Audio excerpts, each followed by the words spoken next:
Jadi mungkin sebelumnya perkenalan dulu, siapa tahu ada yang belum kenal ya.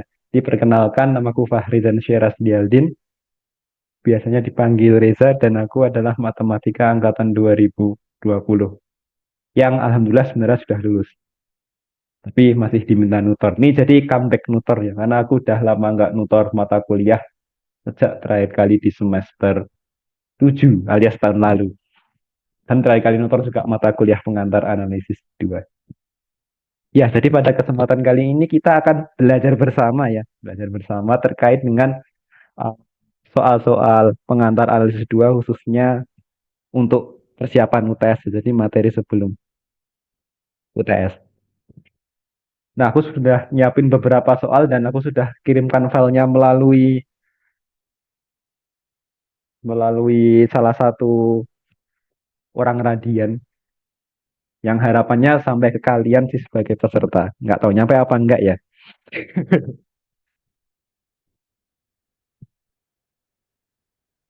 Soal yang ini, ya sebenarnya aku awalnya agak bingung mau membahas apa ya, karena biasanya radian itu hanya mengakomodasi, nggak tahu ya, maksudnya tahun-tahun sebelumnya waktu aku masih kuliah tuh biasanya Radian mengakomodasi mata kuliah yang tidak ada tutorialnya di yang dari prodi. Kalau tidak ada tutorial dari prodi, maka ada tutorial Radiannya dulu. Nah, sekarang ya yang jelas aku tahu tutorial dari prodi itu berubah sistem, tapi kan tetap ada ya. Nah, sebenarnya aku nggak tahu mau bahas apa karena mungkin juga udah banyak yang dibahas di situ kan. Soal UTS tahun lalu ya mungkin beberapa udah dibahas juga. Ya, yang bagi yang memanfaatkan fasilitas tutorial dari Prodi mungkin sudah mendapatkan jawabannya ya. Nah, oleh karena itu aku coba cari soal-soal lain yang kira-kira ya berdasarkan soal UTS tahun lalu juga tipe-tipenya yang mirip-mirip dengan ya soal-soal tahun lalu. Tapi sebenarnya agak bebas sih. Mungkin dari teman-teman ada request gitu kita mau bahas soal apa. Sebenarnya nggak harus yang ada di sini sih.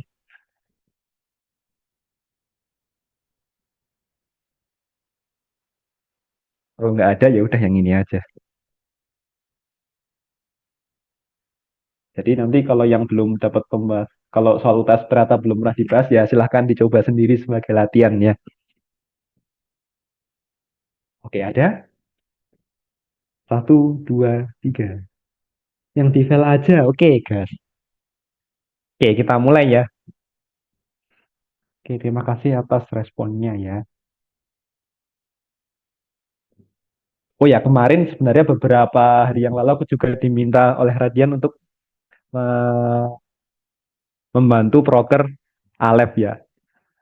Alef itu isinya video pembahasan dan mata kuliahnya pengantar analisis 2 juga yang kemarin diminta oleh Radian ke aku. Jadi ya dan kurang lebih soal-soalnya kayak gini juga. Jadi kalau kalian butuh lebih banyak referensi pembahasan soal silahkan tonton Alef edisi kali ini untuk mata kuliah pengantar analisis 2. Nah, karena ini tutorial bukan Alef, aku berharap ini benar-benar tutorial ya, bukan Alef. Maksudnya adalah ya minimal kalau ditanya jawabannya ya atau tidak, jawablah. Contoh B, apakah barisan fungsi Fn konvergen ke F, ya apa tidak? Cuman ya apa tidak, ya nggak suruh jelasin ya. Ya mungkin nanti suruh jelasin sih, tapi minimal jawab ya atau tidaknya. Kalau ditanya. Oke, karena kalau ditanya tidak ada yang menjawab, ya apa bedanya dengan Alef kan? Sama aja kayak aku rekaman terus masukin ke YouTube. Ya, oke gitulah. Jadi kita akan mulai pembahasan di sini dan beberapa ya mungkin beberapa kita akan diskusikan bersama, beberapa akan langsung aku bahas saja. Gantung waktunya ya. Oke. Nah, jadi mungkin materi dulu kita lihat materi-materi yang akan diujikan di UTS PA2 berdasarkan UTS tahun lalu ya. Yang pertama ada barisan fungsi seperti ini, diberikan barisan fungsi secara eksplisit, kemudian kita diminta menentukan limitnya. Maksudnya barisan fungsinya konvergen kemana dan apakah konvergenannya itu seragam. Kemudian untuk nomor dua di sini itu konvergenan barisan fungsi juga, tetapi lebih ke arah sifat. Jadi kita diminta memberikan sifat tertentu terkait konvergenan barisan fungsi. Kalau yang nomor satu itu diberikan secara eksplisit barisan fungsinya, nomor dua itu lebih ke arah sifat. Kemudian sebenarnya ada juga deret fungsi, tetapi deret fungsi tahun lalu tidak keluar. Ya karena deret fungsi tahun lalu tidak keluar, jadi tidak aku cantumkan di sini. Tapi jika teman-teman ingin belajar, itu aku waktu membuat video Alep itu juga ada tentang deret fungsi jika teman-teman ingin melihat. Tapi untuk kali ini tidak aku masukkan karena soal tahun lalu, baik di UTS maupun UAS itu tidak ada deret fungsi. Nah, kemudian setelah kita bahas barisan dan deret fungsi, yang selanjutnya adalah ruang metrik. Ruang metrik itu soal yang keluar yang pertama adalah kita diminta membuktikan bahwa suatu fungsi itu merupakan metrik. Kemudian terkait dengan topologi di ruang metrik, jadi tentang himpunan terbuka, tertutup, titik interior, titik limit, titik closure, dan seterusnya yang seperti itulah ya. Dan kemudian yang terakhir terkait ruang metrik itu adalah sub ruang metrik atau ruang metrik bagian.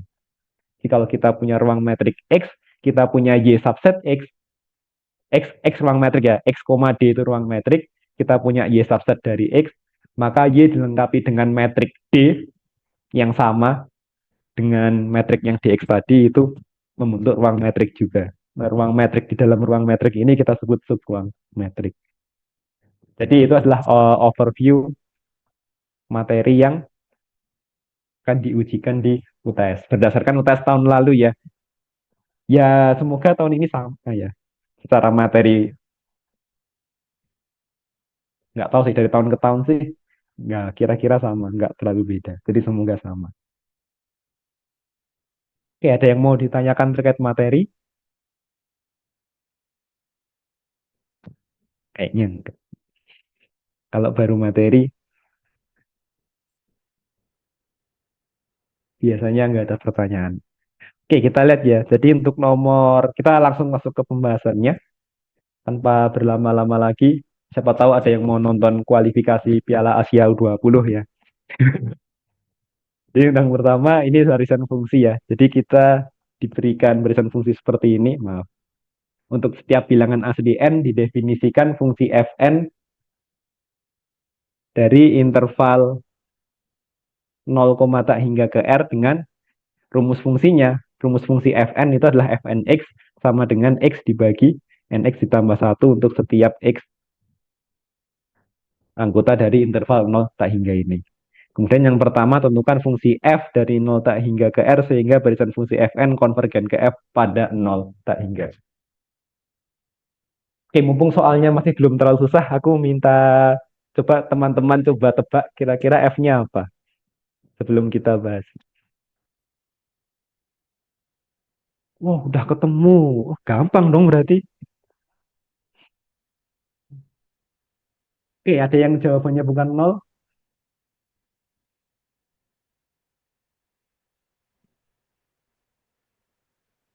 Oke, jadi jawabannya benar. Terima kasih. Siapa tadi yang jawab?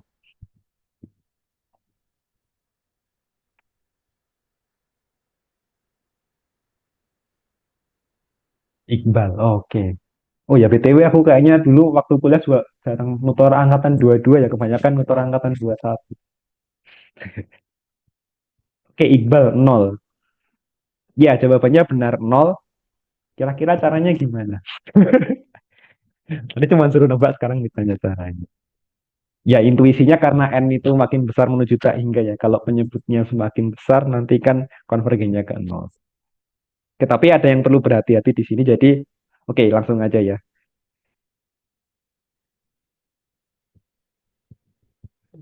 Untuk yang kali ini mungkin aku langsung bahas aja di sini. Jadi, kita kan mau menentukan F-nya ya.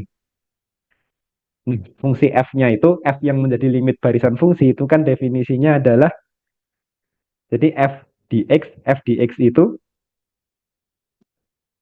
f dx itu adalah limit dari fnx. Jadi fx itu adalah limit fnx untuk n menuju tak hingga.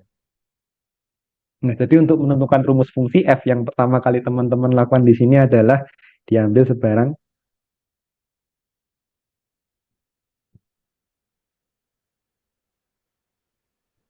diambil sebarang X anggota nol tak hingga. Jadi kita ambil sebarang X anggota domainnya, kemudian kita cek limit fnx ini seperti apa. Jadi di sini diperoleh, nah limit fnx untuk n menuju tak hingga itu sama dengan, ya kita uraikan saja menggunakan rumusnya, yaitu ini ya. Oke, jadi limit fnx di sini itu sama dengan limit n menuju tak hingga dari nx ditambah satu dibagi, maaf gini maksudnya, x dibagi nx ditambah satu. Kemudian, oke, X itu adalah konstanta, jadi bisa kita keluarkan ya. Jadi ini nanti menjadi X, karena ini X dan ini konstanta, limit N menuju tak hingga.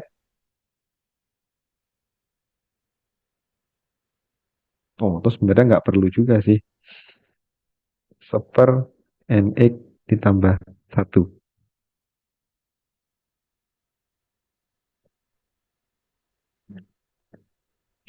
Ya, nah kalau kita punya pecahan seperti ini, satu dibagi NX ditambah satu.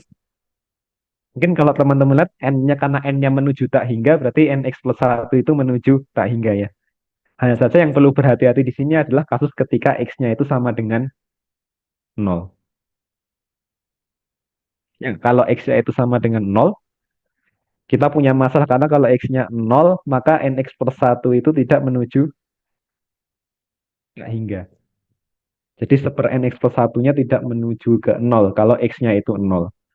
Oleh karena itu ternyata di sini kita tidak bisa sekali jalan, tapi mau tidak mau kita perlu membagi kasus. Jadi yang pertama, ya sudah ini bilang aja untuk X yang tidak sama dengan nol. Nah, untuk X yang tidak sama dengan nol ini kita bisa lanjutkan ini X dikalikan nol itu sama dengan nol. Sedangkan yang kedua itu untuk X-nya sama dengan nol. Kalau X sama dengan nol, bagaimana kalau X sama dengan nol ya? Malah lebih mudah ya. Limit N menuju tak hingga dari Fnx, Fn nol, ya atau gini. Terus limit N menuju tak hingga dari, ditulis seperti ini dulu boleh. Tapi karena X-nya itu nol, akhirnya kalau kita masukkan nol ya ini kan nol ya. Ini nol, hasilnya adalah nol. Oke, jadi walaupun hasilnya sama-sama nol, tapi di sini langkahnya berbeda ya. Langkahnya berbeda, tidak bisa disamakan. Oleh karena itu teman-teman juga harus menulis secara terpisah. Ya, ada yang mau ditanyakan?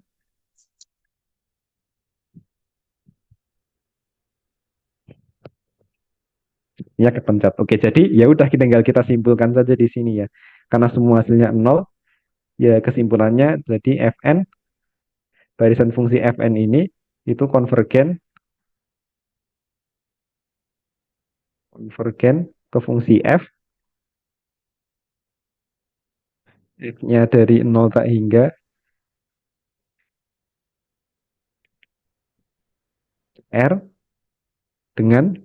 dengan rumus f-nya apa? Rumus f-nya adalah fx itu sama dengan nol untuk setiap,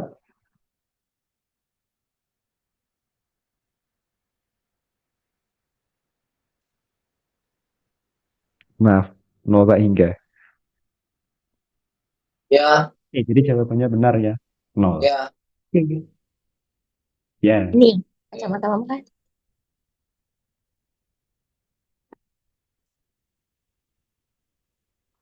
oke, sepertinya itu bukan orang yang mau tanya. Oke, dari teman-teman di sini untuk bagian A, apakah ada pertanyaan atau hal yang ingin dikonfirmasi?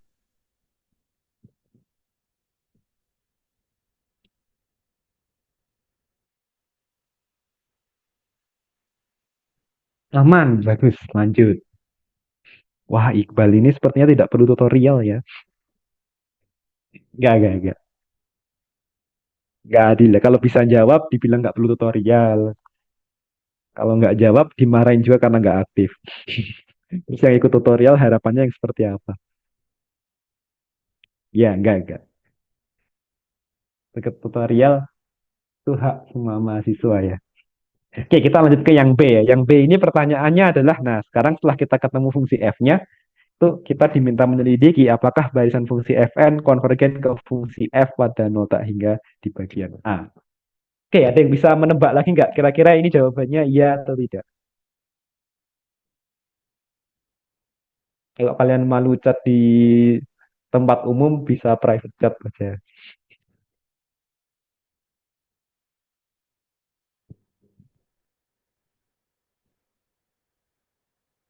Pilihannya cuma ada dua, ya atau tidak.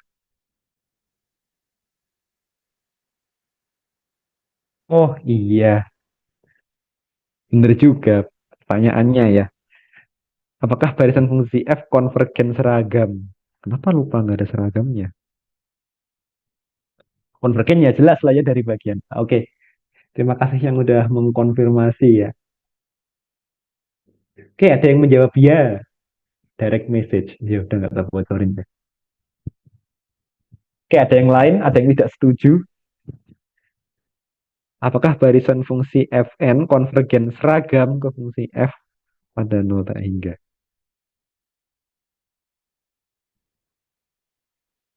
Tidak seragam. Oh, jawabannya ternyata beragam ya.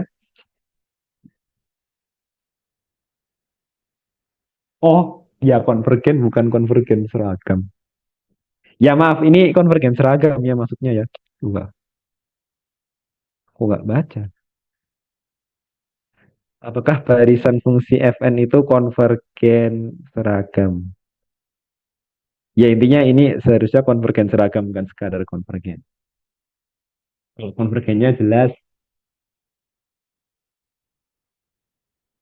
Oke, ada yang menjawab tidak seragam. Oke, berarti jawabannya sementara ini tidak seragam yang sudah menjawab. Ada yang tidak setuju?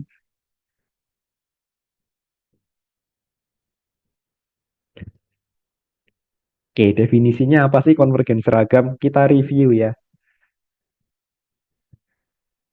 Jadi kita punya Fn, itu konvergen seragam ke F, itu definisinya adalah untuk setiap epsilon positif terdapat terdapat n0, terdapat bilangan asli n0. Ini aku nulis singkat ya, pakai simbol. Sehingga untuk setiap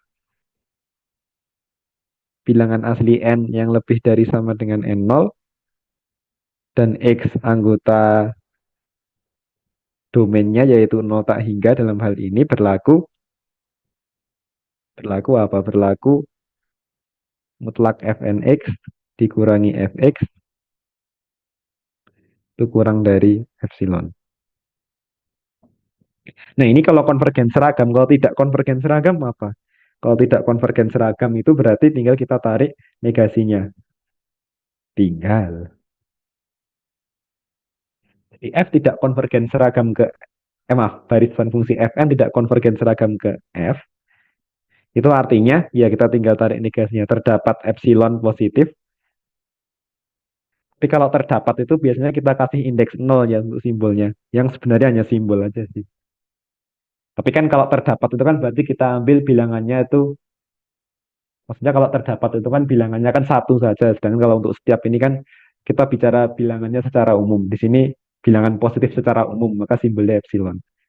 Kalau di sini kan kita hanya bicara satu bilangan positif saja, maka kita kasih indeks nol. Ya itu sebenarnya cuma simbol saja. Kalau teman-teman nggak pakai itu nggak apa-apa. Terdapat epsilon nol positif, sehingga untuk setiap, wah ini n nol juga ya. Untuk setiap n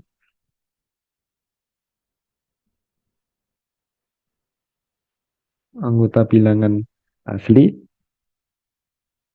terdapat n nol yang lebih besar dari n, dibalik ya.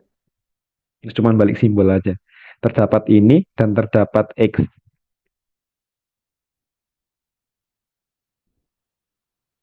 Oh, kok malah nggak enak ya? Udahlah, simulasi sama aja ya. Terdapat epsilon positif sehingga untuk setiap N0 bilangan asli, terdapat N yang lebih besar dari sama dengan N0 dan Xn, dan Xn itu anggota 0 tak hingga, sehingga Fnx dikurangi Fx itu lebih besar dari atau sama dengan epsilon.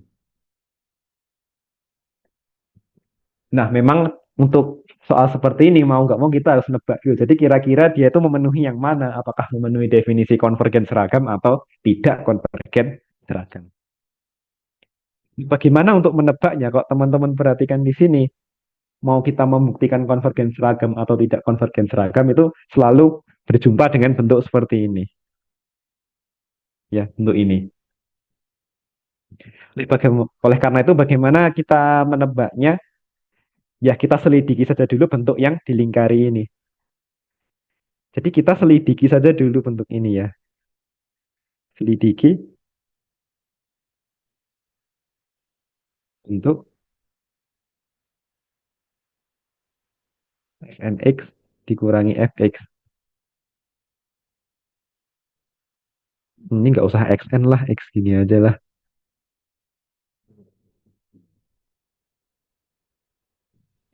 Ya, kita selidiki bentuk ini. Nanti kira-kira bentuk ini, kan kita masukkan rumusnya udah tahu ya, fnx itu apa, fx itu apa. Kita masukin rumusnya, nah kalau sudah ketemu, kita lihat nih, apakah kita bisa membuat bentuk ini itu kurang dari epsilon? Apakah nanti bisa kita buat kurang dari epsilon untuk sebarang epsilon? Atau ternyata bentuk ini itu selalu lebih dari atau sama dengan suatu epsilon? Nah, ya udah selidiki, jadi kita buat seperti ini, fnx dikurangi fx, kan ini sama dengan x dibagi xn plus 1 dikurangi 0 ya. Sama dengan, ternyata ini sama dengan x dibagi xn plus 1 saja. Nah, x dibagi xn plus 1 itu, kalau x-nya tidak 0 ya, kalau x-nya 0 sebenarnya mudah saja. Jadi kalau ini x-nya tidak 0, jadi ini dengan syarat x-nya itu tidak 0, ini akan, kalau x-nya tidak 0, ini kurang dari sama dengan x dibagi xn ya. Ya kan, seperti ini, kemudian ini adalah super n. Nah, teman-teman pasti udah familiar ya dari pengantar analisis satu, kalau ketemu bentuk seperti ini, itu bisa kita buat kurang dari epsilon dengan menggunakan sifat Archimedean. Ketemu bentuk seperti ini, menggunakan sifat Archimedean, kita bisa menemukan bilangan asli n yang memenuhi seperti ini. Jadi dari penyelidikan ini kita mendapati bahwa ternyata bentuk ini itu bisa kita buat kurang dari epsilon untuk sebarang epsilon. Oleh karena itu dari penyelidikan ini sepertinya barisan fungsi ini konvergen seragam ke F. Nah, apa iya? Ya udah kita lihat saja ya. Jadi yang hijau ini coret-coretan, sekarang saatnya kita menulis. Berarti tadi dugaan kita kan berarti yang ini ya, setelah kita melakukan penyelidikan ini, berarti kalau kita ingin buktikan konvergen seragam, ya langkah awalnya kita diambil sebarang epsilon positif. Tadi kita sudah menyelidiki juga bahwa kita perlu sifat Archimedean untuk membuat ini ya. Ya oleh karena itu setelah dapat epsilon, kita tulis aja menggunakan sifat Archimedean, sifat Archimedean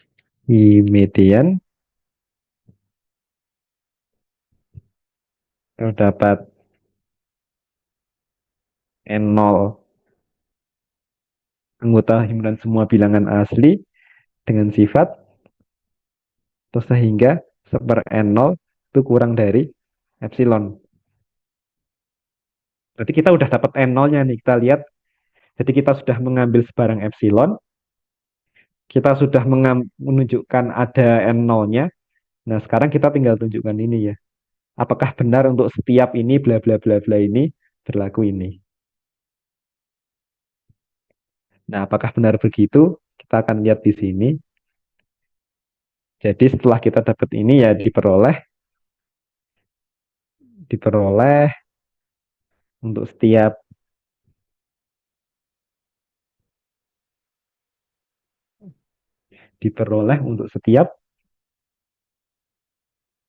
n bilangan asli dengan n-nya lebih dari sama dengan n0 dan x anggota 0 tak hingga berlaku. Berlaku apa? Nah, kita tulis kembali yang ini sebentar. Karena halamannya tidak cukup, kita tambahkan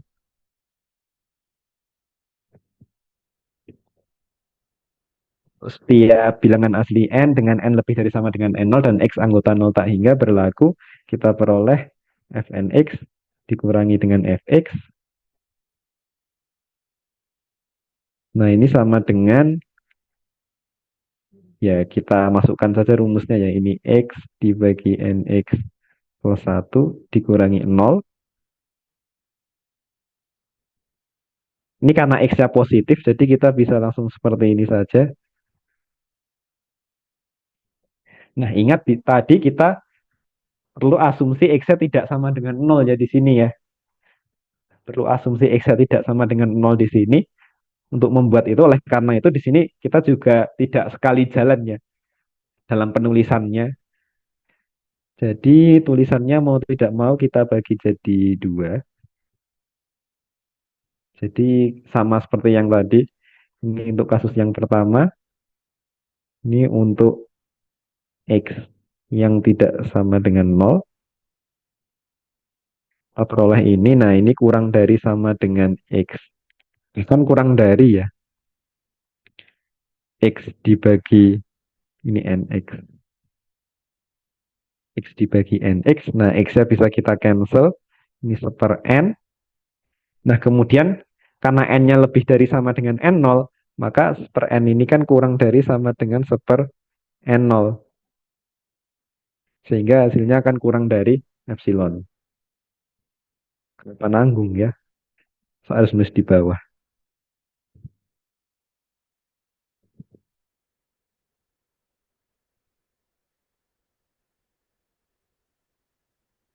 Sehingga ini nanti kurang dari epsilon. Nah, ini untuk x yang tidak 0. Nah, kalau untuk x yang 0, ya lebih gampang sih. Kalau untuk x sama dengan 0, kita tidak usah bersusah payah berpikir. Kita tinggal nulis saja ya. Fnx dikurangi fx. Jadi yang bagian ini mungkin masih sama. Kalau gitu kopas aja ya.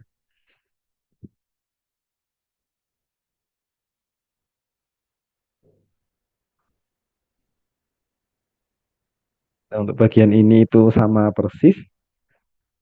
Ini sama dengan. Nah, ini tinggal masukkan 0 aja ya. Langsung aja 0 ya. Kurang dari epsilon. Kan epsilonnya positif. Berarti 0 jelas kurang dari epsilon. Berarti udah selesai ya. Baik untuk x-nya tidak 0 maupun 0. Sudah selesai. Nah, oleh karena itu ya sudah tinggal kita simpulkan. Jadi kesimpulannya Fn itu konvergen ke F pada 0 tak hingga. Ya, caranya gini. Yang bagian hijau di atas itu coret-coretan kita di kertas, kemudian penulisannya seperti ini. Oke, itu untuk nomor satu bagian B. Mungkin ada yang mau ditanyakan dulu.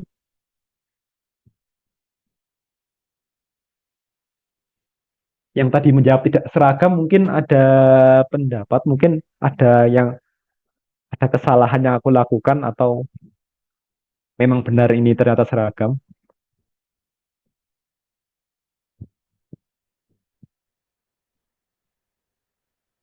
Oke, ada tuh yang salah aku apa kamu?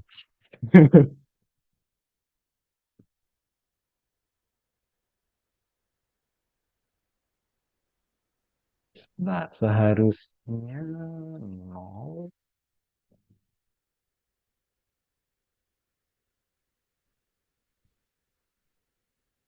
Oh iya, oke. Jadi kalau konvergen seragam itu n-nya tidak bergantung pada x ya. Tapi kalau tidak konvergen seragam itu pengambilan n bergantung pada x. Di sini kan n-nya tidak bergantung pada x ya. N0, N0 tidak bergantung pada x. Kita bisa langsung menentukan N0 ketika kita udah mengambil sebarang epsilon. X-nya baru disebut di sini. Itu ternyata konvergen seragam. Ya, pada intinya kalau ketemu pertanyaan apakah seperti ini, apakah konvergen seragam atau tidak, ya selidikilah bagian ini. Selidikilah bentuk ini ya, bentuk ini. Ya, bentuk ini. Bisa nggak kita buat kurang dari epsilon untuk sebarang epsilon atau jangan-jangan ini itu selalu lebih dari sama dengan suatu konstanta. Oke, kalau tidak ada pertanyaan yang lain, kita lanjutkan. Oke, biar hemat kertas aku naikin aja lah ya.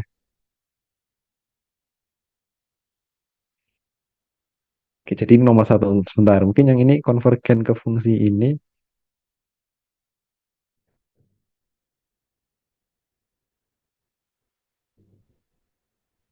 Ini konvergennya konvergen pada ini ya.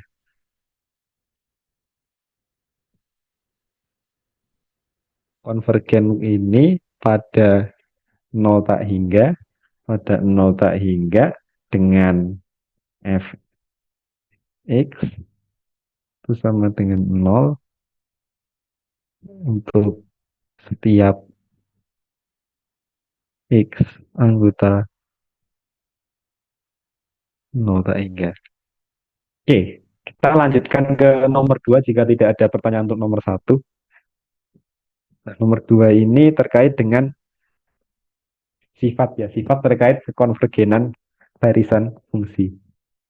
Di sini diberikan fungsi f dari r ke nol tak hingga, berarti fungsinya non negatif ya. Artinya nilai dari fungsinya itu tidak mungkin bernilai negatif.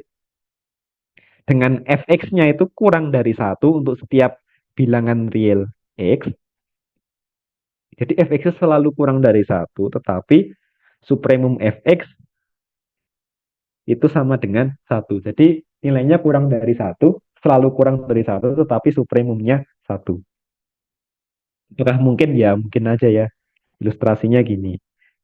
Kalau teman-teman punya seperti ini, misalkan ini satu ya, ini satu tuh di sini. Kan saja fungsinya seperti ini ya. Jadi ini jadi asimptot datarnya seperti ini. Ini kan nanti supremumnya satu. Dia selalu kurang dari satu, tetapi supremumnya itu satu.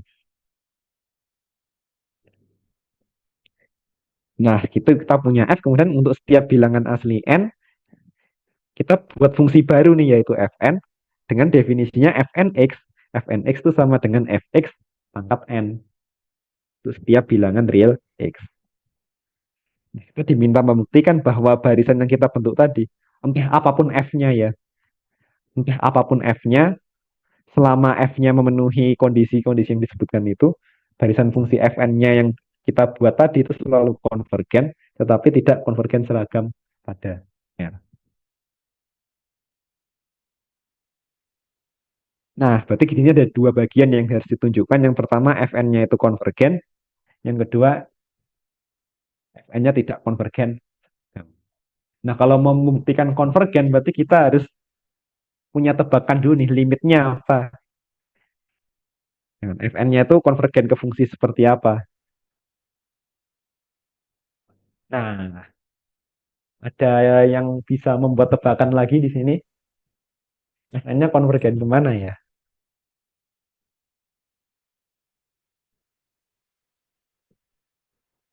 Wih, Iqbal lagi. Nol. Oke, ada jawaban lain? Johnson percaya ya.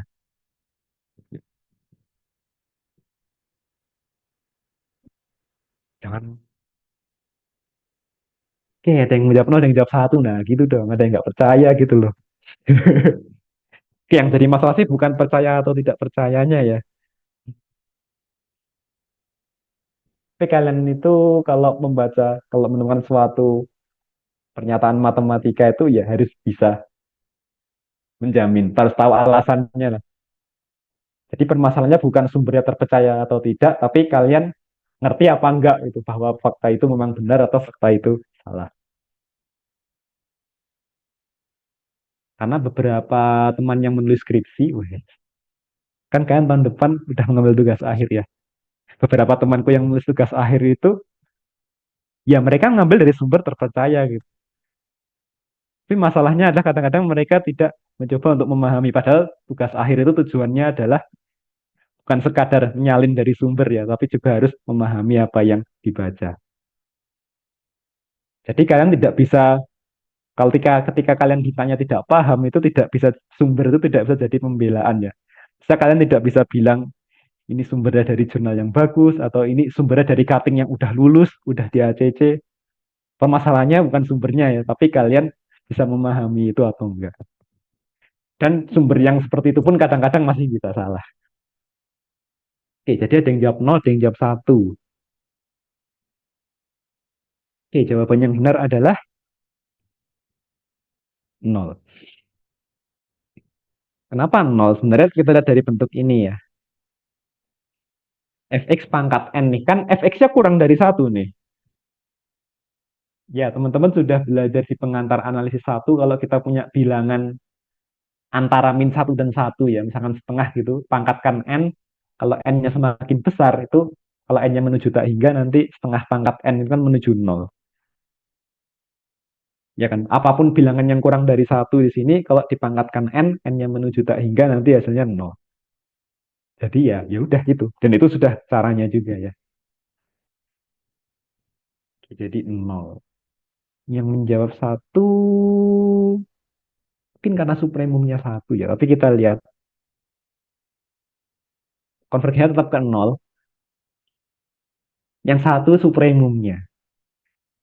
Jadi supremumnya Fn, n yang mau berapapun itu supremum dari Fn, bukan F, supremum dari Fn itu selalu satu. Tapi kalau konvergennya sendiri itu ke nol ya.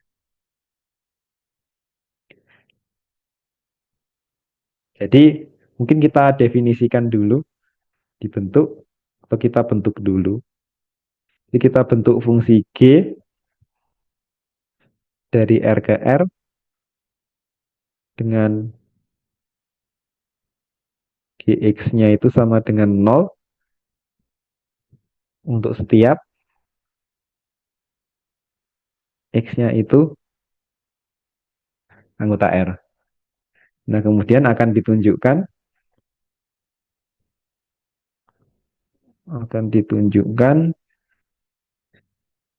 Fn itu konvergen ke G pada R. Nah, gimana caranya? Banyak juga pesertanya ya. Kok nggak kayak tutorial Prodi? Aku pernah tutorial Prodi, bahkan waktu offline pun itu pesertanya nggak nyampe 20. Lagi waktu online-nya. Oke, lanjut. Jadi tebakan kita tadi nol ya. Karena dari pengamatan tadi kalau fx-nya kurang dari satu dipangkatkan n kan semakin kecil menuju nol. Untuk n menuju tak hingga. Jadi tebakan kita itu fungsi nol seperti ini. Nah, udah. Berarti kita selanjutnya kita ambil sebarang x anggota R. Karena, nah dari sini kita lihat fx-nya itu kan kurang dari satu ya. Fx-nya itu kurang dari satu. Dan selain itu, karena domainnya seperti ini, domainnya nol tak hingga, berarti kan fx ini juga lebih dari sama dengan satu. Jadi dari sini diperoleh apa? Limit n menuju tak hingga dari fnx. Nah, fnx itu rumusnya apa? Rumusnya adalah limit n menuju tak hingga dari fx pangkat n. Nah, yang ini teman-teman tidak perlu buktikan karena sudah pernah dibahas di pengantar analisis satu. Semoga. Karena waktu aku mengambil pengantar analisis satu udah dapat ini. Ya, ini kan sebutannya barisan geometri ya. R pangkat N itu limit R pangkat N untuk N menuju tak hingga itu nol. Untuk R yang berada di antara min satu dan satu. Jadi ini aja langsung ini nol sama dengan GX. Ya udah selesai. Jadi Fn konvergen ke G pada R. Ini sudah membuktikan bahwa barisan fungsi Fn itu konvergen pada R.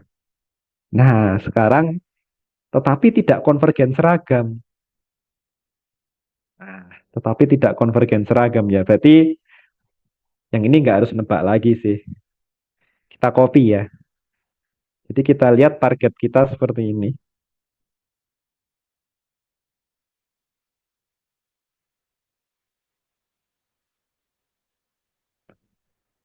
Jadi ini adalah target kita. Mungkin kita sesuaikan simbolnya karena di sini kita pakai G.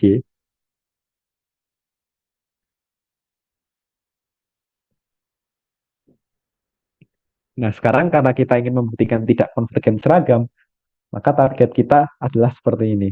Terdapat epsilon positif, berarti kita harus cari nih epsilonnya berapa sehingga untuk setiap N0 anggota N terdapat N yang lebih besar dari sama dengan N0 dan X anggota ini domainnya diganti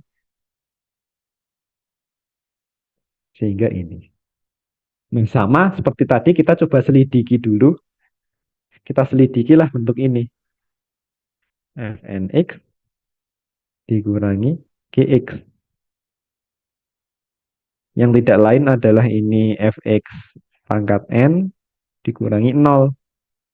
Nah, karena ini positif, maka ini langsung saja menjadi Fx pangkat N. Nah, apakah bisa ini kita buat lebih dari sama dengan suatu konstanta?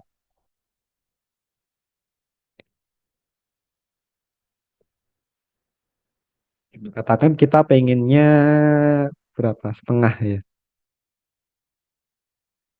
Biasanya sih,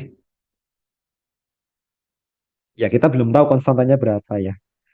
Nah, tapi yang bisa kita lihat di sini, itu kan supremumnya, oke, fakta yang belum kita manfaatkan itu supremum ya. Supremum fx-nya itu satu.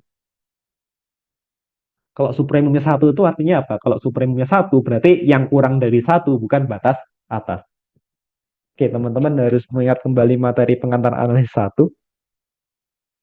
Satu, supremum itu batas atas terkecil ya. Jadi kalau batas atas yang paling kecil itu satu, maka yang kurang dari satu bukan batas atas. Oke, kalau yang kurang dari satu bukan batas atas artinya apa? Artinya kalau kita ambil bilangan yang kurang dari satu, kalau kita ambil bilangan yang kurang dari satu, maka nanti ada X sehingga fx-nya lebih dari bilangan tadi. Jadi kita bisa membuat seperti ini. Fx itu kan supremumnya satu ya. Kalau supremumnya itu satu, kita punya misalkan gitu. Tadi kita pengen setengah ya. Ya sebenarnya nggak harus setengah sih bisa berapapun. Tapi teman-teman perhatikan seperti ini. Ini kan pangkat N ya. Akar pangkat N dari setengah itu kurang dari satu. Karena ini kurang dari satu artinya apa? Artinya akar pangkat N dari setengah ini bukan, ya terus F. Bukan batas atas F artinya apa? Artinya nanti terdapat X sehingga fx-nya itu lebih dari akar pangkat N dari setengah. Ya kan bukan batas atas ya. Bukan batas atas artinya masih ada yang di atasnya lagi. Nah, fx inilah yang kita masukkan ke sini sehingga ini akan lebih dari sama dengan ini masukkan ke sini, ini lebih dari sama dengan tengah. So bahkan lebih dari ya. Oke. Nah, dari coret-coretan ini sekarang kita tuliskan secara formal. Jadi selanjutnya, ku izin tambahkan halaman. Oh, enggak, atau masih cukup. Jadi dari coret-coretan ini ya, tidak konvergen seragam ini. Selanjutnya, kita akan menunjukkan, akan ditunjukkan, akan ditunjukkan bahwa Fn itu walaupun dia konvergen ke G, tapi tidak konvergen seragam ke G pada, nah kita sudah punya epsilonnya ya. Jadi kita dipilih epsilonnya sama dengan setengah, ikutin ini ya. Jadi kan terdapat ini. Oh, kita udah dapat tebakannya nih epsilonnya setengah. Kan untuk setiap n0 anggota n, berarti ini untuk setiap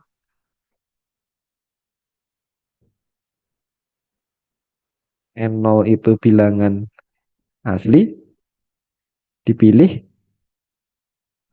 kan harus terdapat n lebih dari sama dengan n0 nih ya. Ya udah kita pilih aja n-nya itu adalah n0. Sepertinya bisa n-nya dipilih n0. Apa kita lihat lagi nanti siapa tahu pilihan kita harus diubah. Nah, selanjutnya yang perlu kita tulis apa? Yang perlu kita tulis, oh ya terdapat x-nya juga ya. Berarti dipilih ini, nggak hanya memilih ini, karena di sini terdapat n dan terdapat x, x-nya harus kita pilih juga. Nah, tapi memilih x-nya bagaimana? Memilih x-nya kan harus melalui proses ini ya. Jadi kita udah memilih n-nya ini, udah memilih n, berarti yang terdapat n ini udah. Nah, sekarang untuk yang bagian ini, untuk yang bagian ini bagaimana? Untuk bagian ini, itu harus melalui proses yang aku lingkari ini. Nah, sekarang berarti untuk memilih x, kita akan tulis argumen kita yang ini nih, argumen kita yang ada di lingkaran besar ini, yaitu manfaatkan supremumnya. Berarti kita tulis karena supremum dari fx untuk x anggota R itu sama dengan satu, dan n, akar pangkat n dari setengah itu kurang dari satu, maka akar pangkat n dari setengah, oke akar pangkat n dari setengah kurang dari satu tahu ya kenapa ya, tahulah ya. Karena ini dan ini, maka ini itu bukan batas atas, bukan batas atas f. Oke, artinya apa? Artinya kalau bukan batas atas, maka terdapat x bilangan real, sehingga fx-nya itu di atasnya yang bukan batas atas tadi. Si ini kan bukan batas atas, maka ada fx yang lebih besar dari pangkat n dari setengah.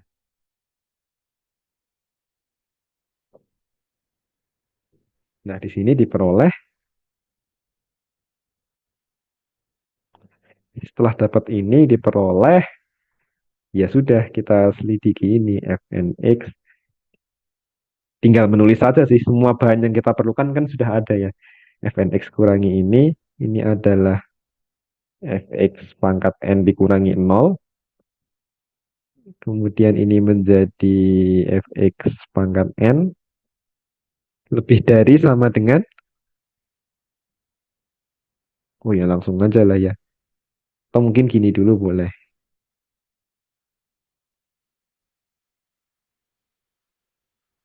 Dan ini sama dengan setengah. Oke, epsilonnya belum ditulis ya. Kegeser pula.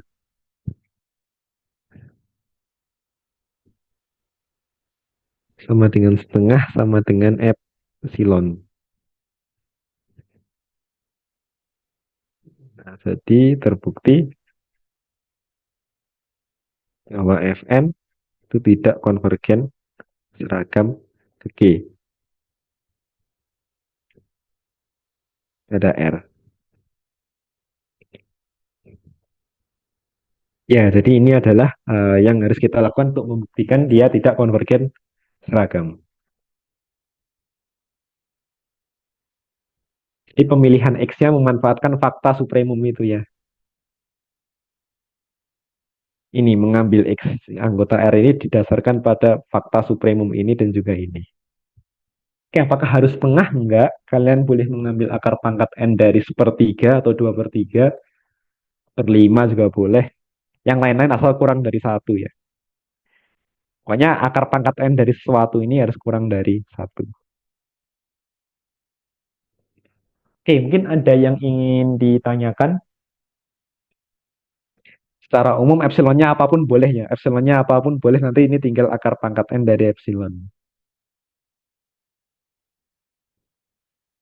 Oke, untuk nomor 2 sudah selesai. Mungkin ada yang mau ditanyakan atau konfirmasi dulu.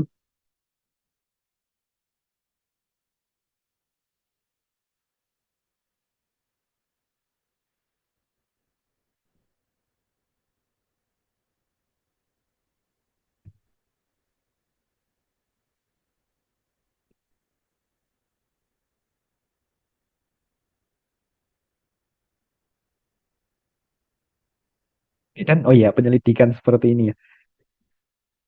Jadi kadang-kadang kita tidak langsung tahu ketika pertama kali kita membaca soal, tidak langsung tahu langkahnya bagaimana. Maka telusurilah dulu dengan ya definisikan ini mau membuktikan tidak konvergen seragam. Coba saja tulis dulu definisinya apa, kan apa sih yang kita inginkan.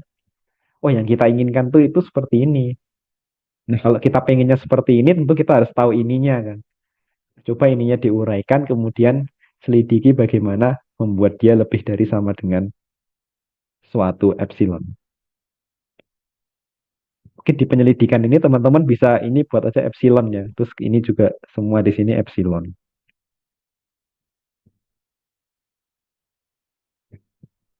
Nah, kemudian epsilonnya bisa kita ambil spesifik di sini untuk menulis jawabannya.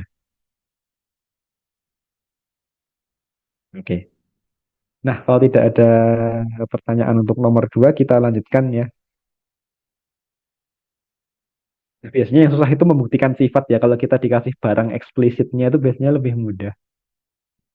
Oleh karena itu, suka tidak suka mau tidak mau ya, kuncinya banyak latihan. Karena sifat itu banyak ya. Dari materi barisan fungsi yang terbatas itu, soal yang mungkin dibuat juga ada banyak. Jadi ya, latihanlah sebanyak-banyaknya. Paling enggak dari soal-soal tahun lalu, atau kalau mau cari dari sumber-sumber lain pun boleh. Ini aku juga ambilnya tidak dari soal ujian tahun lalu supaya ya untuk memperkaya wawasan kalian aja. Biar soal-soalnya lebih bervariasi. Oke, kalau tidak ada pertanyaan tentang itu, kita masuk ke soal selanjutnya. Di sini terkait dengan ruang metrik. Untuk nomor 3 di sini kita diberikan ruang metrik XD. Jadi ruang metrik XD-nya sudah ada. Jadi ada X dilengkapi dengan metrik D. Kemudian kita definisikan fungsi yang baru yaitu rho. Dengan rho XY itu kita definisikan sama dengan len dari 1 ditambah D XY. Untuk setiap X dan Y di dalam X. Jadi rho itu fungsi yang baru dan bergantung pada fungsi yang lama yaitu D ya. Nah, yang A kita diminta menunjukkan bahwa ternyata rho ini juga merupakan metrik pada X. Jadi kalau kita punya metrik D, kita bisa membentuk metrik yang baru. Salah satu caranya dengan ini, membuat len ini. Kemudian yang nomor B, kita diminta menunjukkan bahwa keterbukaan. Jadi kalau A itu terbuka di XD, itu ternyata sama saja dengan A terbuka di X rho. Karena di situ jika dan hanya jika ya. Artinya apa? Artinya walaupun metriknya itu beda, ternyata himpunan terbukanya itu sama. mau di XD ataupun di X-row itu terbukanya sama. Kalau terbuka di XD ya terbuka di X-row, kalau terbuka di X-row ya juga terbuka di XD.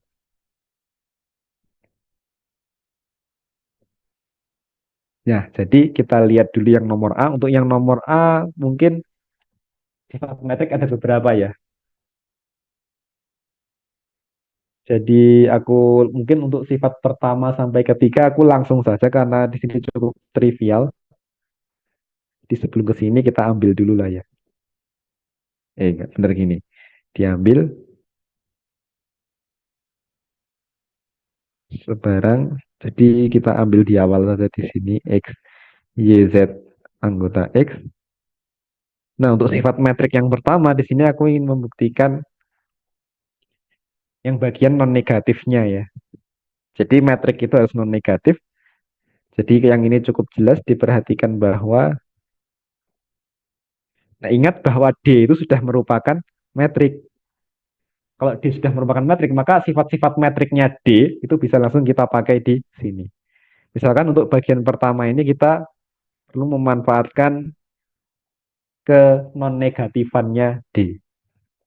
Karena D-nya metrik, kita punya DX-nya lebih dari sama dengan nol seperti ini, sehingga, nah untuk row-nya kita bisa manfaatkan sifat D yang di sini. Jadi row-nya itu kan adalah len dari satu ditambah DXY. Nah, DXY lebih dari sama dengan nol, ini lebih dari sama dengan len satu ditambah nol.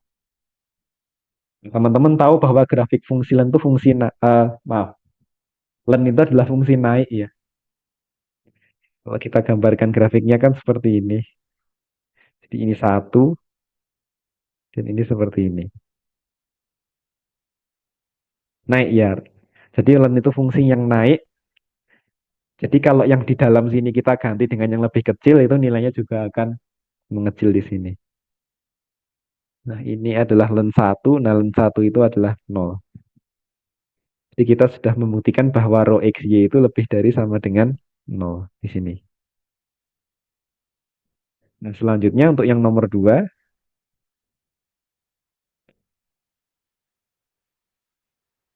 yang kedua itu sifat bahwa nanti rho XY sama dengan nol jika dan hanya jika X sama dengan Y ya. Sini diperhatikan bahwa jadi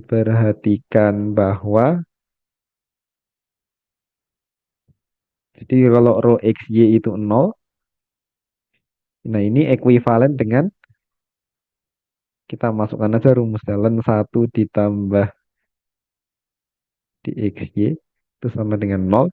Nah, nol itu sama dengan len satu. Dari sini kita peroleh satu ditambah dxy itu sama dengan satu. Nah, ini ada xy sama dengan nol. Nah, karena D-nya itu metrik, lagi-lagi sifat metrik dari D di sini kita gunakan.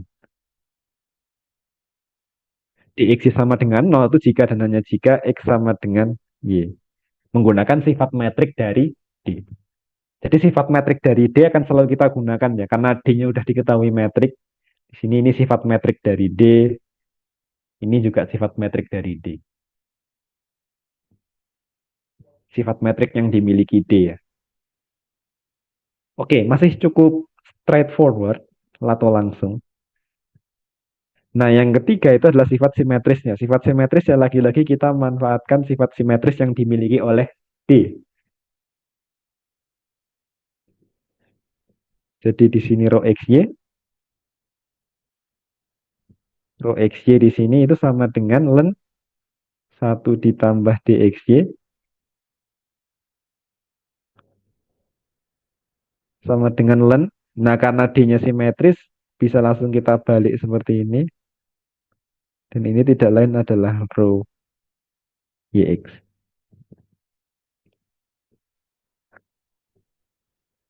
Nah, oke ini 1 sampai 3 semua cukup straightforward ya. Tidak perlu mikir ide yang macam-macam, tapi bisa langsung seperti ini.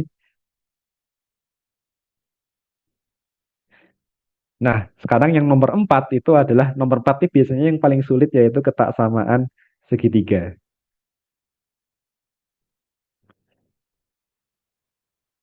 Nah, yang nomor 4 mungkin biar teman-teman tidak bosan mendengarkan, silahkan bisa dicoba sebentar bagaimana mendapatkan ketaksamaan, bagaimana membuktikan ketaksamaan segitiga ya. Jadinya kalau ketaksamaan segitiga kan kita perlu ini harus lebih dari sama dengan rho XY ya. Sebenarnya tidak terlalu sulit juga di sini. Ya ini kebetulan soal tentang membuktikan metriknya tidak terlalu sulit. Mungkin bisa dicoba benar dicek apakah benar ini lebih dari sama dengan rho XY. Kalau tidak benar berarti aku salah soal ya.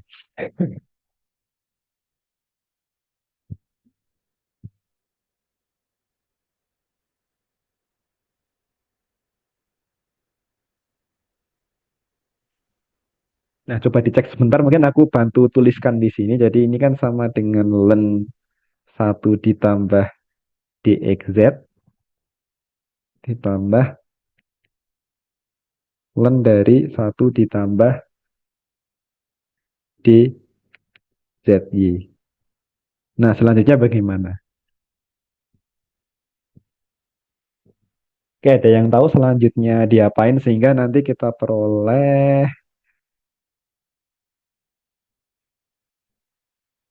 ya sehingga nanti kita akan memperoleh yang kita inginkan yaitu rho xy.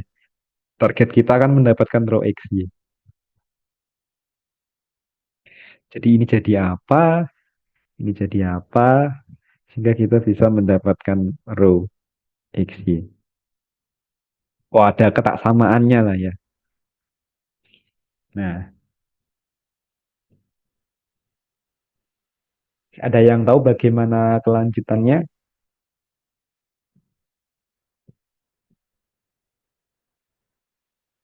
Ini yang aku tanyain yang mungkin jawabannya pendek-pendek aja ya. Kalau yang terlalu panjang mungkin ya supaya menghemat waktu. Nanti langsung aku bahas aja. Mungkin yang nomor 4 juga langsung aku bahas.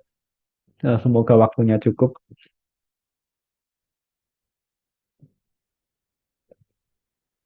Oke, kira-kira ini bagaimana kelanjutannya? Ini jadi apa?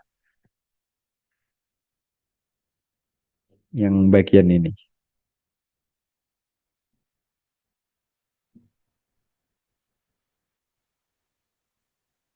Jadi kita punya jumlahan len sesuatu tambah len sesuatu ya. Dikali. Nah, benar. Wah, Iqbal. Sifat logaritma. Nah, itu jawabannya yang aku harapkan. Ingat sifat logaritma, len sesuatu tambah len sesuatu ini sama dengan ini dikali ya. Satu ditambah dxz dikali dengan satu ditambah dzy. Nah, ini sepertinya sama dengan dulu nih. Kita kalikan yuk hasilnya apa? Satu ditambah ada dxz ditambah dzy ditambah dxz dzy. Nah, lagi-lagi ini kita membuktikan ketaksamaan segitiga ya. Maka ketaksamaan segitiga, sifat ketaksamaan segitiga yang dimiliki oleh D juga kita manfaatkan di sini. Yaitu ini len, ini satu ditambah. Nah, kita punya ini nih. Menggunakan ketaksamaan segitiga yang dimiliki oleh D, sifat ketaksamaan segitiga yang dimiliki oleh D, kita peroleh yang ini kan lebih dari sama dengan D XY. Sedangkan yang ini, loh ini sendiri kan sudah menjadi rho ya. Ini sendiri kan udah menjadi rho XY. Berarti yang ini sebenarnya nggak usah kita pedulikan ya, kita buang aja. Ini lebih dari yang ini buat aja lebih dari sama dengan nol gini kan. Kan dxy dengan dzy ini, maaf, dxz dengan dzy kan lebih dari sama dengan nol. Kita punya seperti ini, ternyata sama dengan ini. Ya, sudah, berarti ketaksamaan segitiganya juga terbukti. Kuncinya adalah sifat logaritmanya aja. Sifat logaritma dan kunci utamanya selain itu adalah manfaatkan juga sifat-sifat metrik yang telah dimiliki oleh D. Nah, jadi tinggal kita simpulkan saja berdasarkan satu, 2, 3, dan 4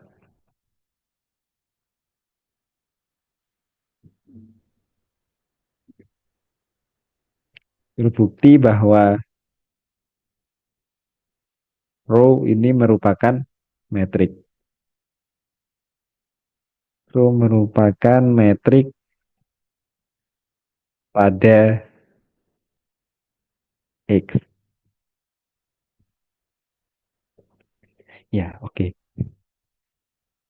Oke, ada yang ingin ditanyakan terkait nomor 3A, membuktikan metrik. Di sini kesan cukup standar ya, tidak perlu banyak ide.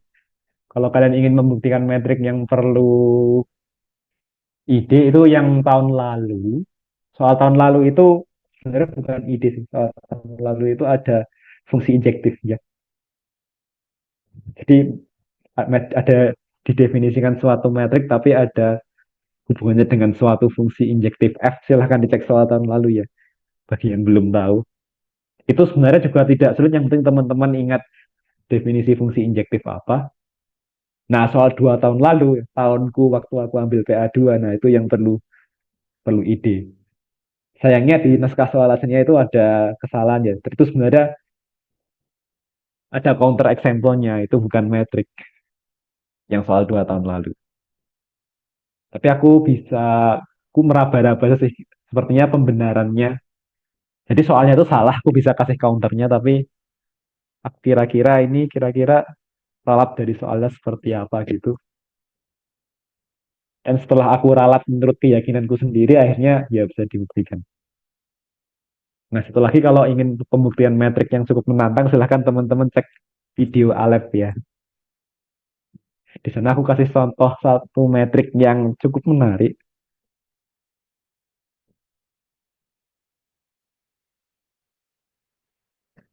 Oke. Oke, kalau nomor 3A di sini sudah tidak ada pertanyaan, kita lanjut ke yang B ya. Nah, mulai topologi ini biasanya mulai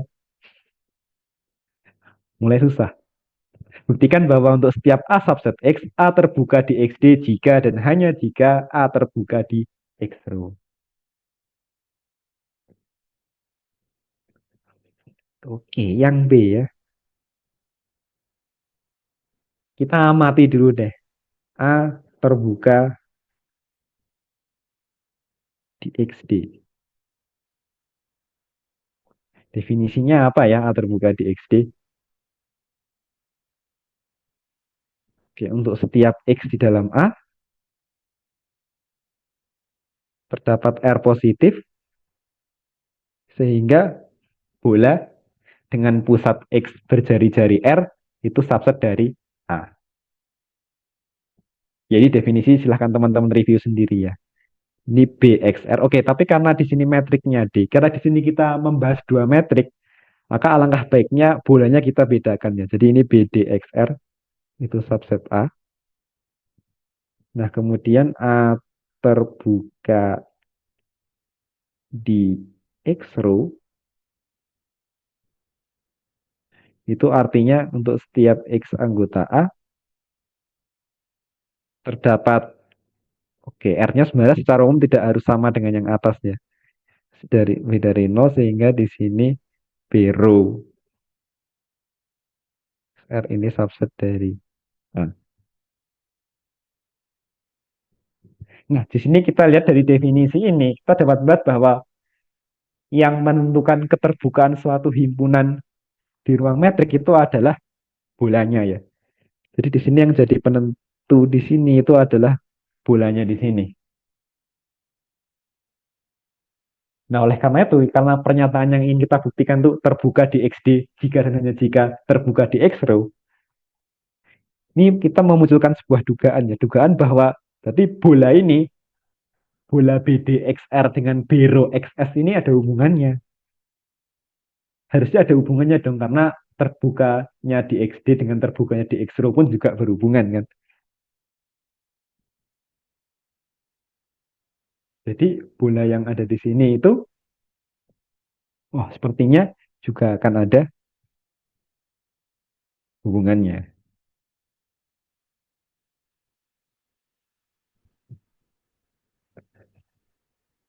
Oke, nah sekarang kita coba selidiki dulu hubungan kedua bola ini ya. Jadi kita ambil, diambil sebarang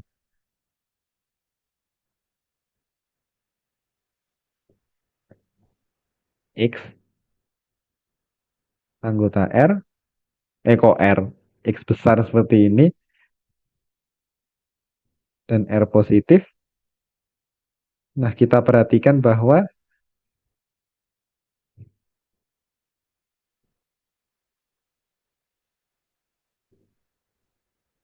sebenarnya langsung juga bisa sih sebentar. Oke, tapi sepertinya lebih enak kita amati dulu hubungan kedua bola ini. Oke, BDXR. BDXR itu sama dengan apa? BDXR ini menurut definisinya adalah himpunan semua Y anggota X dengan sifat jarak dari X ke Y di XY ya. Jaraknya pakai fungsi D karena di sini pakainya D. Ini kurang dari R. Nah, ini sama dengan himpunan semua Y anggota X dengan sifat, kita pengen menghubungkan dengan row ya. Karena kita ingin menghubungkan dengan row, ya ini kita bawa ke bentuk seperti ini ya. Jadi kalau kita fokus ke ketaksamaan ini kalau kita satu ditambah DXY seperti ini kan,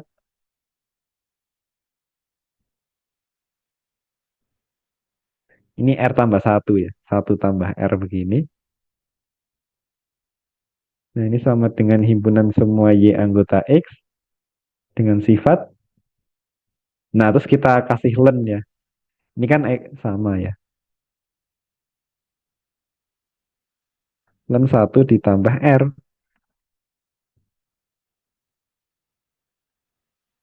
Nah, ini kan jadi row ya.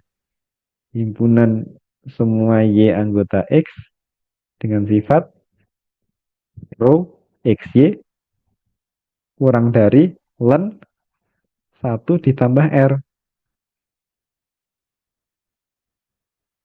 Nah, ini apa? Ternyata ini adalah B row X len satu ditambah R.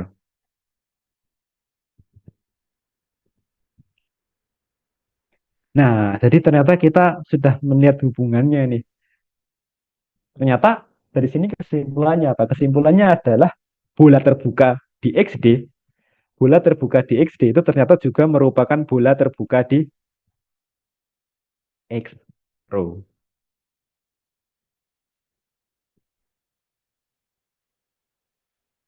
Ya, oke. Bola terbuka di XD ternyata juga bola terbuka di X row. Nah, selanjutnya,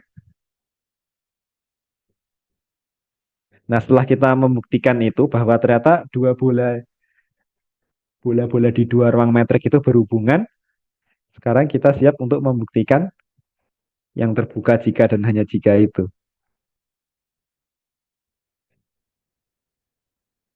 Jadi kalau A itu terbuka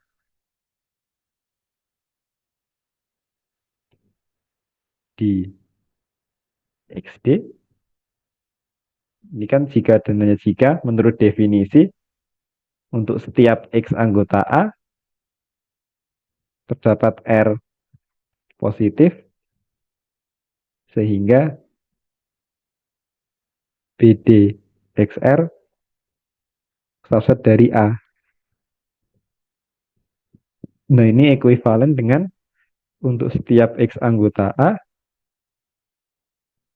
dapat R positif sehingga B row X len satu plus R subset dari A. Nah, yang ini kan pada dasarnya kan adalah definisi terbuka untuk di X row. Ya ini di sini len 1/R nggak masalah ya. Yang penting kan jari-jari itu positif ya. Di sini kita bisa lihat bahwa len 1 plus R itu juga pasti positif. Ya, kalau len 1 kan 0, len 1 plus R karena R-nya positif ini juga positif. Nah, jadi dari sini ya ini nggak masalah di sini nggak harus satu variabel misalkan S seperti itu ya. Yang penting di sini adalah suatu bilangan real positif. Nah, oleh karena itu di sini kita peroleh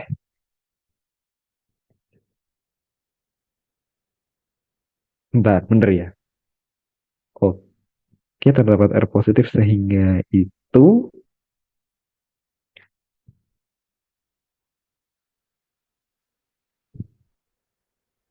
dan di sini artinya adalah A terbuka di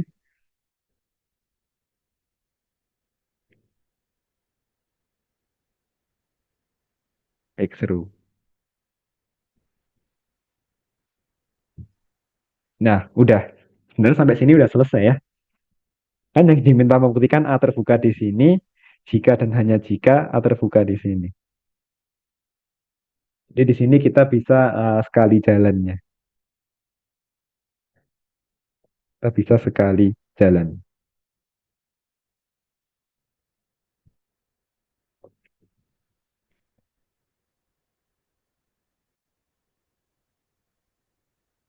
Nah, mungkin ada pertanyaan untuk bagian yang B.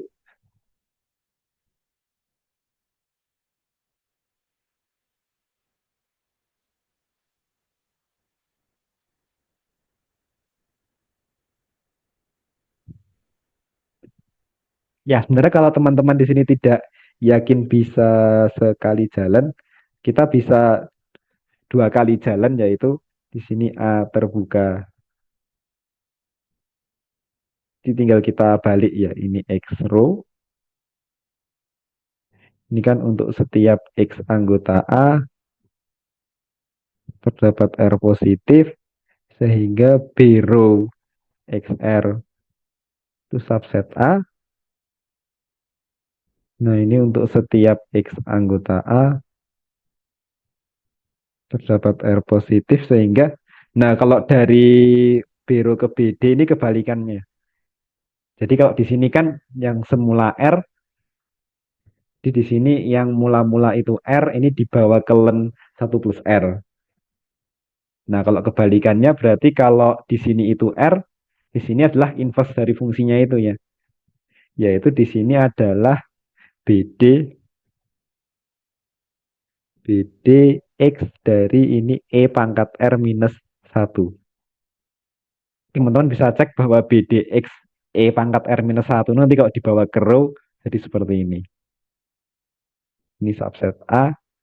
Jadi di sini kesimpulannya A terbuka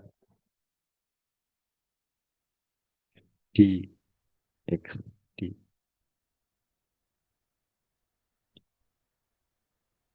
Ya, jadi kalau mau dua arah seperti ini juga bisa.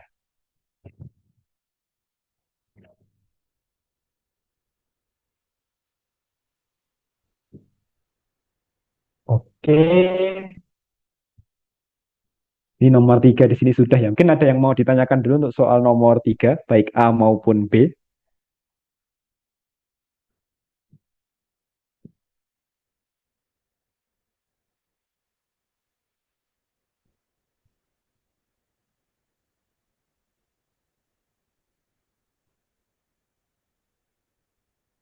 Aman. Oke, sip. Jadi sebenarnya apa hikmah dari pembuktian ini? Hikmah. Jadi himpunan terbuka di dua metrik tadi kan sama ya. Maupun jadi walaupun metriknya beda, ternyata himpunan terbukanya itu sama persis. Kalau kalian mendaftar semua yang terbuka di XD, itu juga semua yang terbuka di X-row dan sebaliknya. Nah, kalau teman-teman di sini ada yang mengambil pengantar topologi, aku nggak tahu ada nggak ya? Semester ini kan. Ya, kalau ada yang mengambil pengantar topologi itu sebenarnya untuk beberapa sifat-sifat selanjutnya. Nanti kalau teman-teman udah setelah UTS akan belajar barisan di ruang metrik, kemudian kalau belajar barisan nanti ada konvergenan. Nah, sebenarnya konvergenan di ruang metrik itu, konvergenan di ruang metrik nanti kayak metriknya, tapi sebenarnya definisinya itu bisa kita ganti dengan pakai himpunan terbukanya saja. Jadi kekonvergenan itu bisa kita definisikan dengan himpunan terbuka saja, tidak melibatkan metrik. Termasuk nanti setelah UTS teman-teman juga akan belajar fungsi kontinu. Jika di bilangan real ada fungsi kontinu ya, di ruang metrik nanti juga ada fungsi kontinu. Nah, definisi fungsi kontinu itu bisa kita ganti dengan memanfaatkan himpunan terbukanya saja. Artinya apa? Artinya kalau kita punya dua ruang metrik kok himpunan terbukanya sama, nanti akan ada banyak sifat-sifat yang sama antara kedua ruang metrik tersebut.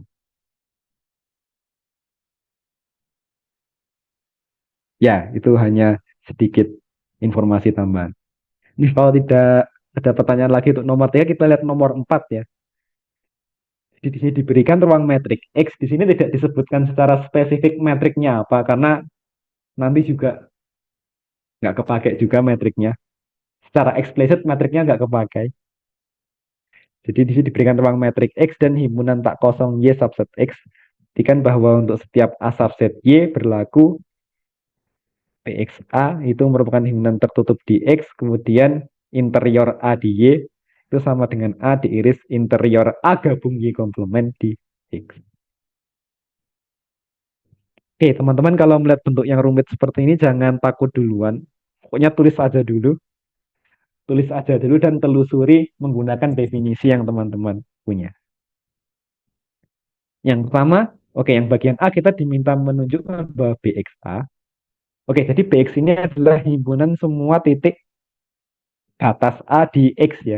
Di sini karena kita punya dua ruang metrik, ada X dan Y, maka di sini kita spesifikkan beberapa jenis titiknya ya. Titik batasnya ada titik batas di X, ada titik batas di Y. Titik batas di X nanti belum tentu jadi titik batas di Y, ya seperti itulah. Sama juga interior ya. Di dua ruang metrik tadi, di dua ruang metrik itu titik batasnya belum tentu sama dan interiornya juga belum tentu sama, maka simbolnya dibedakan. Nah, kita fokus ke yang A dulu. Kita diminta menunjukkan bahwa BXA atau himpunan semua titik batas A di X itu merupakan himpunan tertutup. Bukan A-nya yang tertutup ya, tapi BXA-nya yang tertutup. Oleh karena itu, kita akan gunakan definisi himpunan tertutup di sini. Oke, menggunakan definisi himpunan tertutup. Nah, definisinya itu ada banyak ya. Hanya saja di sini aku izin mengambil pakai definisi yang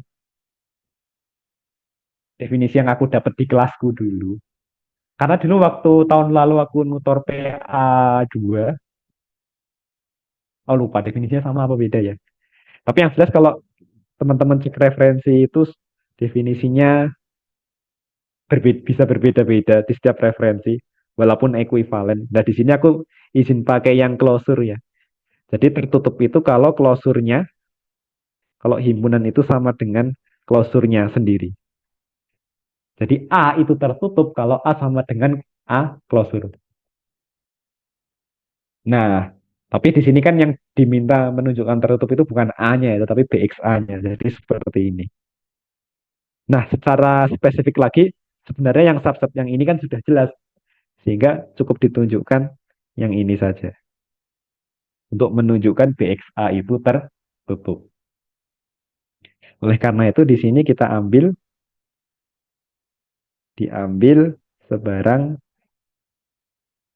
diambil sebarang X itu di dalam klosur dari BXA. Artinya apa? Nah, teman-teman tidak perlu takut ya. Sekali lagi tidak perlu takut dengan bentuk-bentuk rumit seperti ini. Terjemahkan saja pelan-pelan. X anggota klosur dari BXA. Artinya apa? Ya, kita manfaatkan definisi titik klosur. Nah, artinya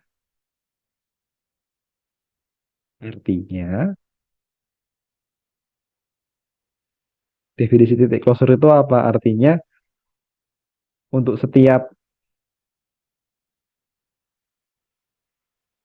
atau kita tulis di sini boleh lah ya. Untuk setiap X, nah untuk setiap R positif, Nanti kalau teman-teman buat bola, pusat di X berjari-jari R, diiris dengan B, X, A,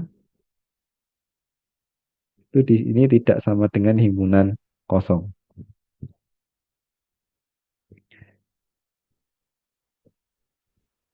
Nah, ini informasi yang kita terjemahkan dari fakta ini ya. Jadi kalau kita membuktikan subset seperti ini kan kita ambil sebarang yang di sini, kita tunjukkan dia juga anggota yang di sini. Jadi step awalnya kita ambil X anggota klosur BXA, kita terjemahkan informasi ini menjadi yang ini. Nah, selanjutnya apa? Selanjutnya mungkin di sini kita belum kepikiran ya. Target kita adalah, nah kalau kita stuck di suatu step, kita coba selidiki target kita. Jadi target kita di sini itu adalah X menunjukkan bahwa X anggota BXA. Nah, X anggota BXA itu artinya apa? Nah, coba kita terjemahkan target kita di sini. Target kita di sini ini artinya adalah kalau X itu titik batasnya A, X titik batas A itu artinya untuk setiap R positif, BXR iris A itu tidak kosong dan BXR iris A komplement itu juga tidak kosong. Nah, jadi target kita itu menunjukkan yang ini.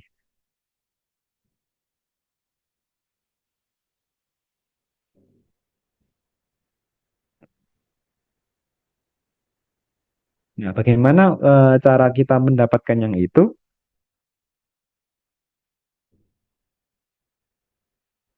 Nah, di sini kita ingin menunjukkan ini ya, menunjukkan bahwa fakta ini berlaku untuk sebarang R. Faktanya berlaku untuk sebarang R. Jadi karena untuk sebarang R, maka alangkah baiknya kalau R-nya kita ambil sebarang di awal. Oleh karena itu, mungkin yang ini bisa kita modif sedikit, diambil sebarang ini dan R positif. Baru di sini R-nya. Kenapa kita ambil ini sekali lagi karena target kita seperti ini ya. Nah, dengan menguraikan target ini kita akan bisa melihat lebih jelas langkah selanjutnya. Nah, selanjutnya setelah sampai sini kan tujuan kita ingin membuktikan ini tidak kosong ya.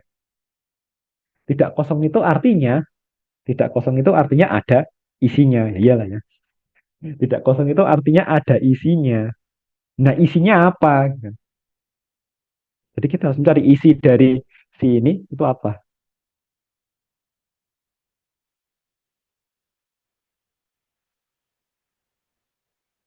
Nih, di sini,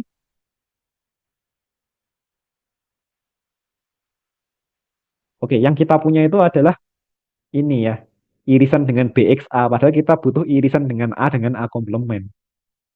Oleh karena itu kita nggak bisa langsung, mungkin kita coba lihat dulu ini ya. Karena ini nggak kosong, sekarang kita tahu yang ada isinya itu adalah BXR iris BXA. Kan itu nggak kosong ya. Jadi karena nggak kosong, berarti kita bisa diambil suatu Y katakan di dalam BXR iris BXA. Nah, di sini diperoleh apa? Diperoleh.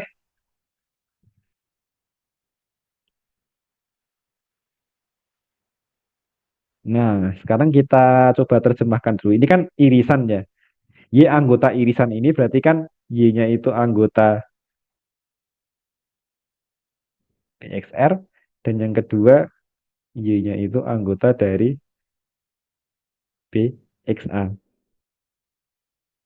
Nah, di sini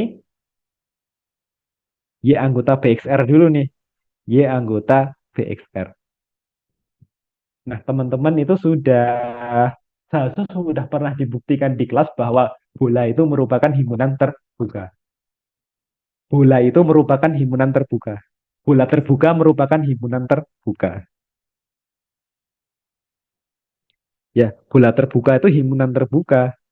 Jadi kita bisa tulis di sini sehingga karena BXR itu terbuka, artinya apa? Maka kita bisa menemukan seperti ini. Maka terdapat bola yang lain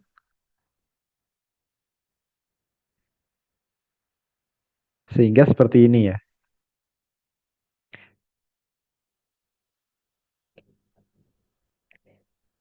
Ya, ini karena terbuka ini pakai definisi terbuka ya. BXR terbuka artinya apa? Kalau kita punya Y di dalam himpunan terbuka, maka ada bola terbuka lain yang berpusat di Y, subset dari himpunan terbuka tadi. Nah, ini terjemahan dari informasi yang pertama. Ini sebenarnya nggak benar-benar terjemahan dengan definisi bola ya. Tapi kita untuk bagian satu ini kita pakai sifat bahwa bola terbuka itu terbuka. Nah, selanjutnya yang nomor dua tadi kita punya informasi Y anggota BX, maaf, BXA.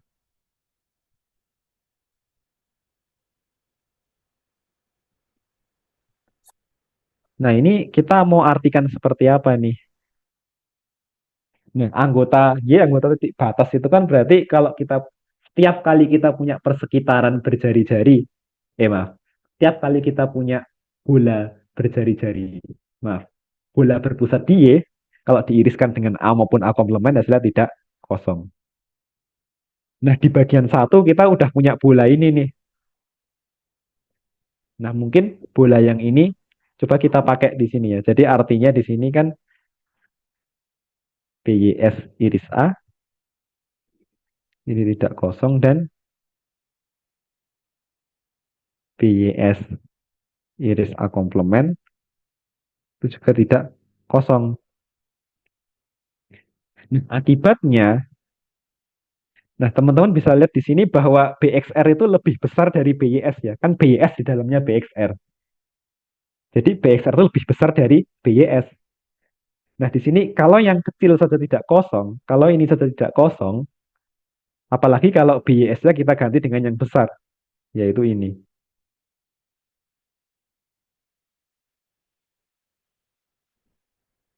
Ya, jadi kita punya ini.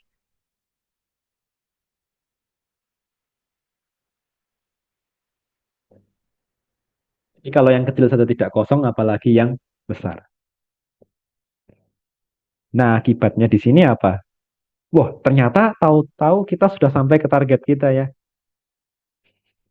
yaitu ini. Nah, jadi ternyata Y yang kita ambil ini, jadi kan tadi di sini kita punya ini nggak kosong, karena tidak kosong kita bisa ambil Y. Jadi kalau kosong jangan coba-coba mengambil ya. Tapi karena tidak kosong kita bisa ambil Y. Nah, ternyata Y ini menjadi perantara kita dalam pembuktian. Lebih spesifiknya lagi, si BYS ini jadi perantara kita dalam pembuktian. Jadi kita tidak bisa langsung mendapat BXR iris A seperti ini, tapi kita dengan perantara BYS, lalu kita bisa bawa ke BXR. Nah, dari sini kita bisa langsung simpulkan, jadi apa? Dari ini ya udah berarti kan X-nya itu adalah anggota dari BXA sesuai target kita. Sehingga terbukti bahwa klosur dari BXA itu sama dengan BXA. Oke.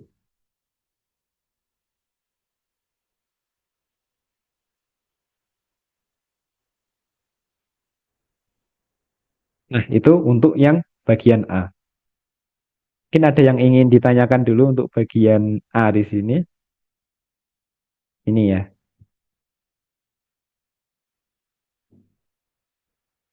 Ya, aku berusaha sebisa mungkin menjelaskan motivasinya ya, kenapa melakukan ini, kenapa melakukan itu. Tapi overall tetap saja kalau pertama kali ngecek kan tetap harus ada coba-coba ya. Seperti tadi ya, kita punya informasi ini antara kita ingin menerjemahkan informasi ini dengan definisi atau dengan teorema yang kita punya. Di sini kalau Y anggota BXR kan kalau menurut definisi ya, kalau kita mau pakai definisi kan ini artinya gini ya, DXY kurang dari R. Nah, informasi ini mungkin nggak terlalu berguna gitu kan, sehingga kita di sini tidak menerjemahkan dengan definisi bola, tetapi dengan salah satu sifat bola yaitu bola ini terbuka. Nah, bagian ini mungkin tetap harus, jadi tetap harus coba-coba ya. Kita punya informasi, kalau informasi itu tidak berguna ya coba cari informasi lain apa yang bisa kita simpulkan. Kalau pakai definisi nggak bisa ya coba pakai teorema atau sifat yang teman-teman tahu.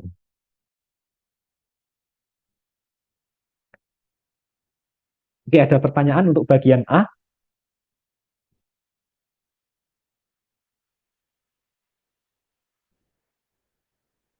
Iqbal aman. Wah, Iqbal aman terus.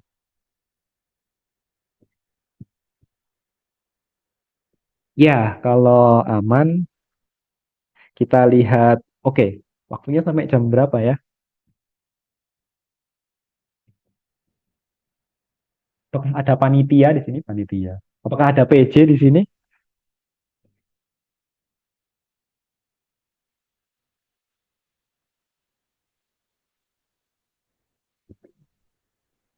Ya, aku dikasih waktu sampai jam berapa ya?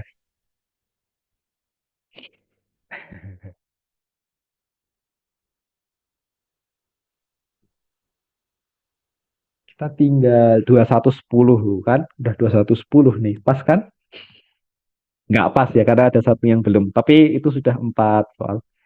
Kalau ujian kalian punya waktu 2 jam, berarti harusnya bisa lah ya. Ini pun aku sambil jelasin ya. Kalau nulis sendiri kan bisa lebih cepat harusnya.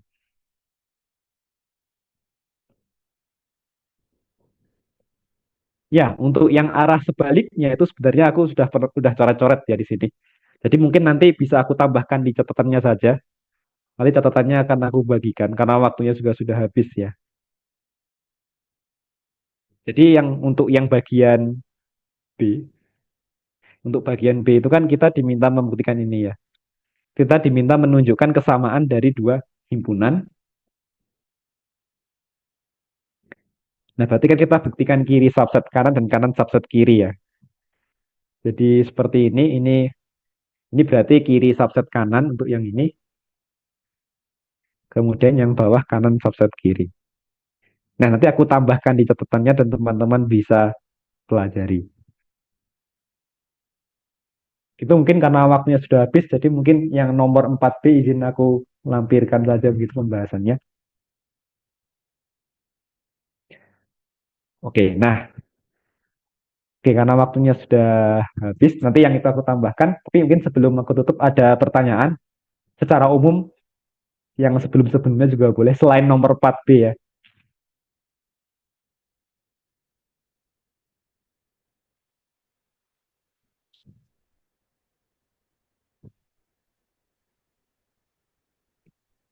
Nanti yang B tinggal aku kupas ke sini aja ya.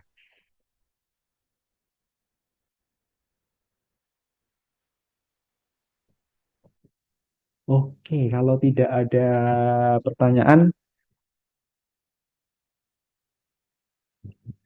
ya sudah. Kalau tidak ada pertanyaan, bisa aku akhiri untuk pertemuan malam ini ya. Jadi terima kasih atas partisipasi teman-teman pada malam hari ini. Terima kasih sudah meluangkan waktu untuk hadir. Terima kasih atas semangat belajarnya yang sangat tinggi. Dan pesannya ya, ini ya semangat belajar aja. Jangan lupa belajar, pahami materi, dan perbanyak latihan. Dan semoga diberikan kemudahan, kelancaran, dan hasil yang terbaik di PS.